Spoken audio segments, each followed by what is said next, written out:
Assalamualaikum warahmatullahi wabarakatuh. Kembali lagi bersama saya Tony di channel Horor Nusantara.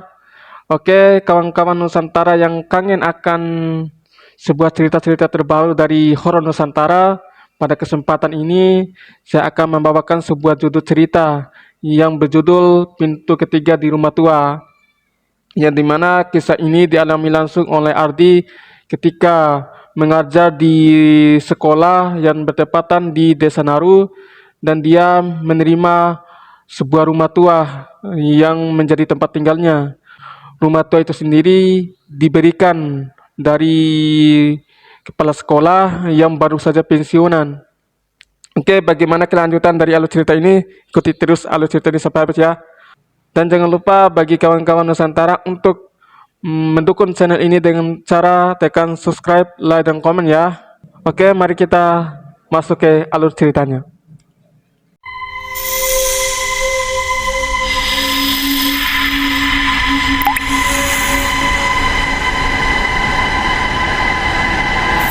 Di malam itu hujan turun deras mengguyur desa Naru. Kilatan petir sesekali menerangi jalanan yang sepi. Adi, seorang guru muda yang baru dipindahkan ke desa itu, terpaksa tinggal di sebuah rumah tua peninggalan kepala sekolah yang sudah pensiun. Sebelum kepala sekolah memberikan rumah tua itu, dia memberikan sebuah pesan kepada Aldi, jangan buka pintu ketiga di lorong belakang setelah tengah malam. Pesan kepala sekolah saat menyerahkan kunci rumah. Aldi tersenyum kecil. Ia menganggap itu hanya mitos desa untuk menakut-nakuti pendatang baru. Rumah itu besar, tetapi terasa dingin dan sunyi. Di lorong belakang memang ada 3 pintu kayu berjejer. 2 pintu pertama adalah kamar tidur dan gudang.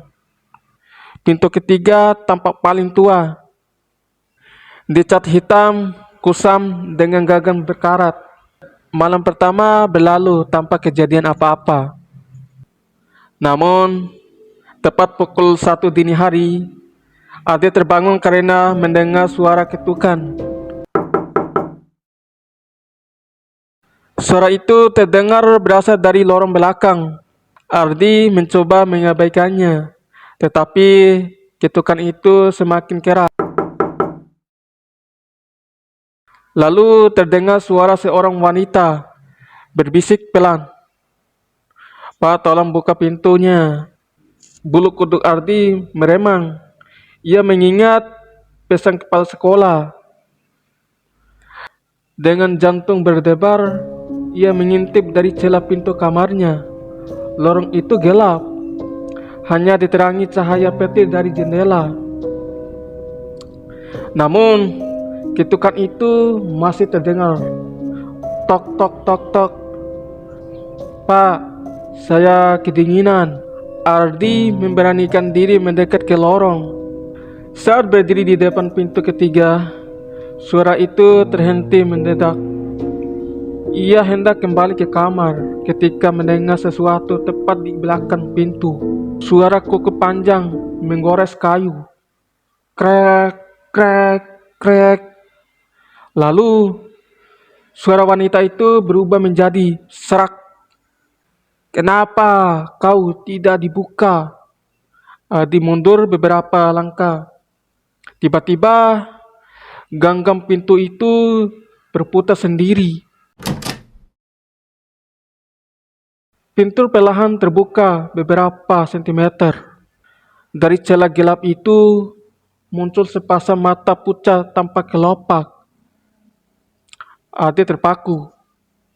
Sosok wanita berambut panjang berdiri di balik pintu dengan leher yang tertekuk tidak wajar. Senyumnya terlalu lebar hingga hampir menyentuh telinga. Akhirnya, bisiknya. Seketika, lampu di rumah itu padam.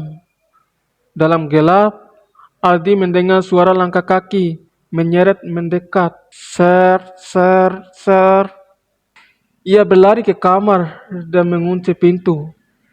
Sepanjang malam, suara ketukan terdengar dari luar. Bukakan. Tok tok tok. Saya ingin masuk.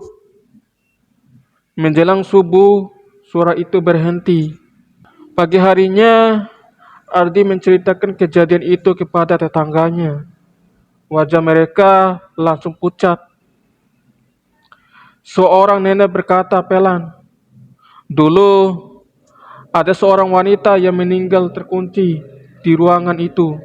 Setiap orang yang membuka pintu ketiga setelah tengah malam tidak pernah tinggal lama di rumah itu." Ardi memutuskan pindah hari itu juga. Saat membawa koper keluar rumah, ia menoleh untuk terakhir kalinya. Di jendela lorong belakang, seorang wanita berambut panjang sedang berdiri memandanginya. Dengan senyum yang sama, Adi segera pergi tanpa menoleh lagi. Malam itu, pemilik rumah baru mulai menata barang-barangnya.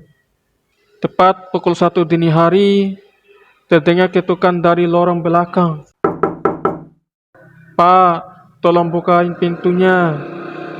Oke, kawan-kawan Nusantara, itu adalah ending dramatis yang dialami oleh Ardi ketika dia tinggal di rumah tua itu, di mana dia memutuskan untuk pindah dari rumah tua itu karena mendapatkan teror dari tengah malam oleh sebuah sosok wanita yang sangat menyeramkan.